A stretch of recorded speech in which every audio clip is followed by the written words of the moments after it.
رہے ہیں. اس کے بعد کیا ہے، او ظلموا انفسہم، دو چیزیں، ایک فاحش یعنی فحش کام کر لیتے ہیں یا اپنے نفس پر ظلم کر لیتے ہیں. دو چیزیں قرآن نے فرما رہے ہیں. ایسا کام کر لیتے ہیں جو اپنے آپ کو خود ہلاکت میں ڈالنے والا ہے، ایسا کام کر لیتے ہیں تو فوراً کہتے ہیں ذکر اللہ فاستغفروا، کہ فوراً ہی اللہ تعالیٰ کو یاد کرتے ہیں اس کے بعد، اور اللہ تعالیٰ کہتے ہیں کہ تم مجھ سے استغفار کرو. فاستغفروا لذنوبہم ومن یغفر الذنوب الا اللہ، کہ پھر اپنے گناہوں کی اللہ تعالیٰ سے معافی مانگو. اور اللہ فرماتے ہیں گناہوں کو اللہ تعالیٰ کے علاوہ کون معاف کر سکتا ہے. یعنی معافی کسی بزرگ سے نہیں مانگنی ہے، معافی کسی بھی بڑے سے بڑی ہستی سے نہیں مانگنی ہے. معاف کرنے والی ذات جو گناہوں کو بالکل ختم کر دینے والی ہے وہ تو اللہ تعالیٰ کی ذات ہے. اسی سے استغفار کرنا ہے، اسی سے مانگنا ہے خالص ہو کے اللہ تعالیٰ سے. یہ یعنی اس آیت کے اندر اللہ تعالیٰ فرما رہے ہیں. اور اگلی جو بات کی ہے وہ مومنین کی اصل شان ہے جو کہ ہونی چاہیے، وَلَمْ يُصِرُّوا عَلَى مَا فَعَلُوا وَهُمْ يَعْلَمُونَ،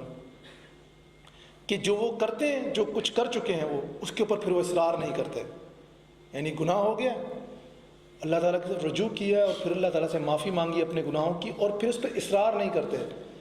ایسا نہیں ہے کہ وہ گناہ کیا جی اللہ تعالیٰ تو بڑے غفور رحیم ہے، ایک دفعہ کر لیا پھر اوپر سے توبہ مانگ لی. مطلب کوشش یہ ہوتی ہے کئی دفعہ لوگوں کی کہ شاید ہم اللہ تعالیٰ کو دھوکہ دے سکتے ہیں، یعنی اپنی طرف سے وہ کئی دفعہ لوگ سمجھ رہے ہوتے ہیں.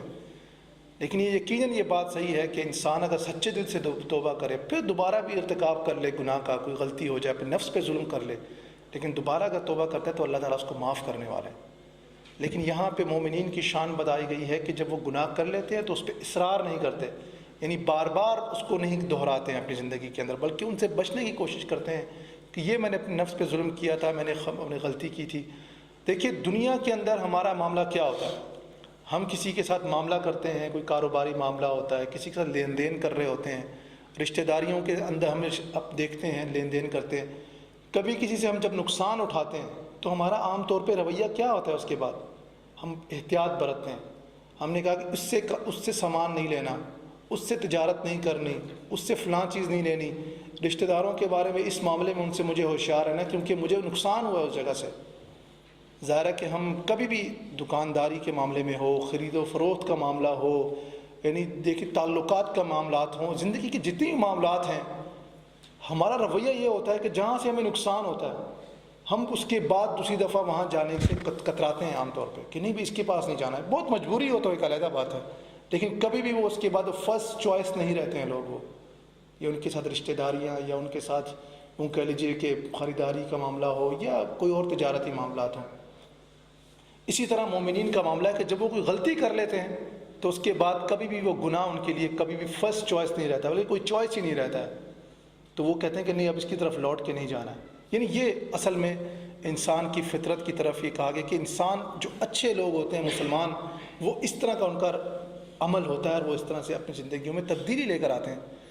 اور آگے اللہ نے فرمایا وَهُمْ يَعْلَمُونَ، اور وہ جانتے ہیں اس چیز کو. ایسا نہیں ہے کہ ان کو معلوم نہیں ہے، بلکہ وہ جانتے ہیں کہ ہم نے یہ خطا کا کام کیا ہے، غلطی کی ہے، ہم نے گناہ کیا ہے، ہم سے کوئی غلطی سرزد ہو گئی ہے، اب اللہ تعالیٰ کی طرف لوٹنے کی ضرورت ہے. یہاں پہ ایک بہت ہی خوبصورت حدیث جو آپ صلی اللہ علیہ وسلم نے فرمایا کہ دیکھیے جس طرح میں نے شروع میں کہا کہ ہم سب سے غلطیاں ہوتی ہیں، ہم سب سے گناہ ہو جاتے ہیں اور ہم سے غلطیوں کا ارتکاب بھی ہوتا ہے. آپ سب فرماتے ہیں لو لم تذنبوا لذهب الله بكم ولأوتي بقوم يذنبون فيستغفرون فيغفر الله لهم، کہ اگر تم گناہ نہیں کرو گے، اب دیکھیں اللہ تعالیٰ کیا فرما رہے ہیں، اگر تم گناہ نہیں کرو گے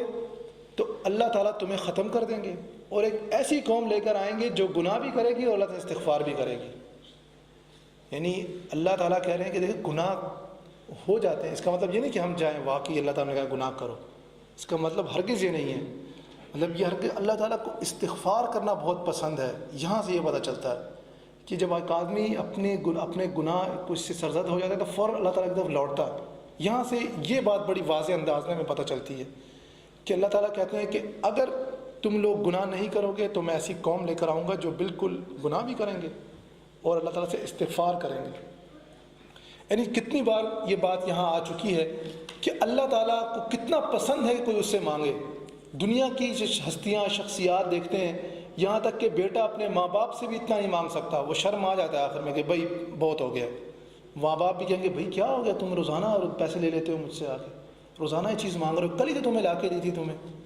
کل ہی تم نے ٹافی کھائی ہے، آئس کریم کھائی ہے، اب ایک اگلے ہفتے کھائیں گے۔ مطلب ماں باپ کا یہ ظاہر ہے کہ ضروری نہیں ہے کہ وہ بچے کو سمجھا رہے ہوں، لیکن ماں باپ بھی آخر آ کے ایک موقع پہ آ کے وہ کہتے ہیں بس لائن لگا دیتے ہیں، اس سے آگے نہیں جانا۔ لیکن اللہ تعالیٰ کی ذات وہ ذات ہے، وہ ہستی ہے جو یہ چاہتی ہے کہ اس کی نافرمانی بھی ہو جائے، لیکن پھر وہ کہتے ہیں لوگ اس کی طرف آئیں۔ یہ نہیں کہ وہ اللہ تعالیٰ کو پسند ہے کہ لوگ نافرمانی کریں، لیکن اللہ کو وہ بندہ بہت پسند ہے جو وہ گناہ کر کے اس کی طرف لوٹ گیا اور اللہ کی طاقت کو، اللہ کی اس کے سامنے اپنا کہے کہ یا اللہ بس ہو گیا، آپ ہی ہیں جو میرے گناہوں کو معاف کرنے والے ہیں، اور پھر اس کے بعد اپنی زندگی میں تبدیلی لے کر آئے اس کے مطابق۔ تو اس کا مطلب یہ نہیں ہے کہ آدمی بار بار یہ حرکت کرتا جائے اور کہے کہ جی میں منا لوں گا اللہ تعالیٰ کو۔ اس حدیث سے ہرگز یہ مطلب نہیں لینا چاہیے آدمی کو، اور جو لیتا ہے اس نے حدیث کو غلط اس کی تشریح کی ہے، اس نے وہ غلط انٹرپریٹ کی ہے اس حدیث کو۔ اس لیے اور اسی طرح اللہ کے رسول نے بہت ہی خوبصورت بات کہ کل بنی آدم خطاء وخیر الخطائین التوابون، کہ ہر جو بنی آدم ہے وہ گناہ گار ہے۔ یعنی اب دیکھیں، یعنی ہر بنی آدم، نبیوں کو چھوڑ کے تمام جو بنی آدم ہیں وہ خطا کار ہیں، غلطیاں ہو جاتی ہیں، اور اس میں کوئی بھی بزرگ نہیں رہتا، یعنی یہاں تک کہ صحابہ اس میں آ جاتے ہیں۔ یعنی جتنی بڑی بزرگ ہستی آپ لے سکتے ہیں اس کو لے جائیں، انبیاء کے علاوہ خطا ان سے ہو جاتی ہے، لیکن جو سب سے بڑی کہا کہ ان گناہ گاروں میں یا خطا کاروں میں سب سے اچھے کون ہیں؟ التوابون، جو لوگ توبہ کرتے ہیں، جو اللہ کی طرف لوٹ آتے ہیں۔ یعنی یہ وہ چیز ہے، دیکھیں جس طرح ایک بیمار ہوتا ہے اس کو آپ دوائی دیتے ہیں، پرہیز بھی کرتا ہے، لیکن اگر دوائی بھی لیتے رہے اور پرہیز نہ کریں تو کیا ہوگا؟ دوائی کا تو کوئی اثر نہیں ہوگا، الٹا اس کو مزید اس کی حالت خراب ہونی شروع ہو جائے گی۔ تو اللہ تعالیٰ کہتے ہیں کہ پرہیز بھی کرو گناہوں سے، اور اللہ تعالیٰ سے استغفار کرتے رہو اگر کوئی گناہ ہو جاتا ہے۔ یہ ہے وہ طریقہ جس میں ایک مومن کی زندگی جس انداز میں اس کو گزرنا چاہیے آگے جا کے۔ اس لیے عبداللہ ابن مسعود رضی اللہ تعالیٰ عنہ ایک دفعہ فرماتے ہیں، کہتے ہیں جب ایک مومن آدمی کسی مسلمان آدمی سے گناہ ہو جاتا ہے تو وہ اس کے لیے اس طرح ہوتا ہے کہ پہاڑ ہے وہ اس کے اوپر گر جائے گا، یعنی وہ گناہ اس کے لیے ایسا لگتا ہے کہ شاید یہ کوئی پہاڑ ہے جس کے نیچے میں آ کے مر جاؤں گا، گر جاؤں گا اور میں ہلاک ہو جاؤں گا۔ جبکہ جو منافق اور فاجر آدمی ہوتا ہے وہ کہتا ہے یہ تو جس طرح ناک پہ مکھی بیٹھی ہوئی ہے اس طرح سے ہے، اڑا دیا، ختم کر دیا، بس ٹھیک ہے، ہو گیا، آج کی رات یوں گزر گئی، آج کا دن یوں گزر گیا، آج کی غلطیوں کوئی مسئلہ ہی نہیں۔ مطلب کوئی دل کے اندر کوئی کسک نہیں پیدا ہوتی ہے، کوئی تبدیلی کی طرف نہیں آتا کہ مجھ سے کوئی خطا بھی ہو گئی ہے۔ یعنی جس طرح ہوتا ہے نا کہ آدمی اپنے گریبان میں جھانک کے تھوڑا سا دیکھے اپنے آپ کو، وہی مجھ سے غلطی ہو گئی ہے، میں ایک مسلمان ہوں، میں نے آپ صلی اللہ علیہ وسلم کی ایک حکم کی نافرمانی کی ہے، یہاں تک بھی اس کا خیال نہیں گزرتا جو کہ گناہ گار ہے۔ لیکن جو مومن آدمی ہوتا ہے اس سے گناہ ہوتا ہے تو فوراً اللہ تعالیٰ کی طرف رجوع، اور وہ اس کے اوپر جیسے کوئی پہاڑ اس کے سر پہ لا کے کھڑا کر دیا کہ بس ابھی وہ گرے کہ گرے اور وہ ہلاک ہو جائے۔ یہ دونوں چیزوں میں فرق بیان کیا گیا ہے کہ گناہ دونوں سے ہوتے ہیں، غلطیاں دونوں سے ہوتی ہیں، لیکن فوراً ہی جا کے جو مومن اپنے اس قرض کو اللہ تعالیٰ کے ہاں معاف کروا دیتا ہے، توبہ کر کے، استغفار کر کے، اور اپنی زندگی میں اس کے مطابق تبدیلی لا کے، یہ مومن کا کام ہے۔ لیکن جو منافق اور جن کو کہا گیا ہے جو فاجر لوگ ہیں، وہ ان کے لیے ظاہر ہے کہ ناک پہ بیٹھی ہوئی مکھی کی طرح ہے کہ جس طرح اڑا دیتے ہیں ہاتھ سے اٹھا کے، ان کی زندگی میں کوئی تبدیلی نہیں آتی اس کی بنیاد پر۔ اور دیکھیے اللہ تعالیٰ، ہم اپنی زندگی میں کتنی دفعہ دیکھتے ہیں کہ اللہ تعالیٰ نے جو بہت ہی خوبصورت بات کہی ہے، اور آج اگر ہم اپنی زندگی میں، اپنے مسلمانوں کی زندگی میں اس چیز کو دیکھیں، اللہ فرماتے کہ وَمَنْ أَعْرَضَ عَنْ ذِكْرِي فَإِنَّ لَهُ مَعِيشَةً ضَنْقًا، کہ جس نے میرے ذکر سے اعراض کیا اس کے لیے فَلَهُ مَعِيشَةً ضَنْقًا، اس کا مطلب ہے کہ جو معیشت، جو معاش ہے وہ اس کے لیے تنگ کر دیا جاتا ہے۔ اس یعنی معاش سے مراد صرف یعنی پیسے نہیں، بلکہ اس کی زندگی جو اس کا جسے کہتے ہیں لطف، جو مزہ، جو سکون ہے، وہ تنگ ہو جاتا ہے اس کے لیے۔ آپ دیکھیے ہم پوری زندگی کے اندر، اب آپ اپنے دوستوں میں، آگے پیچھے لوگوں میں دیکھیے، صبح ہوتی ہے کس طرح انداز میں صبح ہوتی ہے، گانے سنے جا رہے ہیں اونچی آواز میں، جناب ڈانس کی، اب گانے لگے ہوئے ہیں، لوگ ڈانس کر رہے ہیں، شادیوں کے اندر یہ ہو رہا ہے، سب کچھ چل رہا ہے، اور اس کے سکون کی تلاش کے اندر لمبی ڈرائیو پہ کوئی نکل رہا ہے، کوئی ڈرائیو کرتے ہوئے